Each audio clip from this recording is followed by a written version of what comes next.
ইমরান খানের মুক্তির দাবিতে পাকিস্তানে গণ আন্দোলন। শ্রীলঙ্কা বাংলাদেশের পরে এবার একই পথে হাঁটছে পাকিস্তান।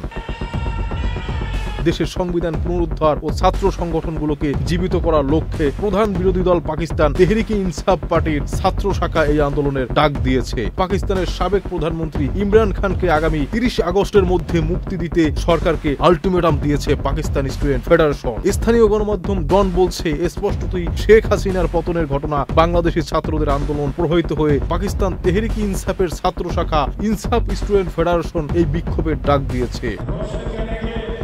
উল্লেখ্য, 2023 সালের মাঝামাঝি সময় গ্রেপ্তার হয় পাকিস্তানের সাবেক প্রধানমন্ত্রী ইমরান খান। তারপরই তাকে নিয়ে শুরু হয় নানা মহলে গুঞ্জন। দেশটির অন্যতম গণমাধ্যম দ্য ডন জানাচ্ছে, ইসলামাবাদের আইজি আকবর নাসির খানের উদ্ধৃতি দিয়ে ইসলামাবাদ পুলিশ একটি বিবৃতি দিয়েছে, যাতে বলা হচ্ছে আল কাদির ট্রাস্ট দুর্নীতি মামলায় ইমরান খানকে গ্রেপ্তার করা হয়েছিল। গ্রেপ্তারের পরই এই নিয়ে চলতে থাকে নানা মহলে প্রতিবাদ। তবে সেই প্রতিবাদ এখন রূপ নিয়েছে গণ আন্দোলনে।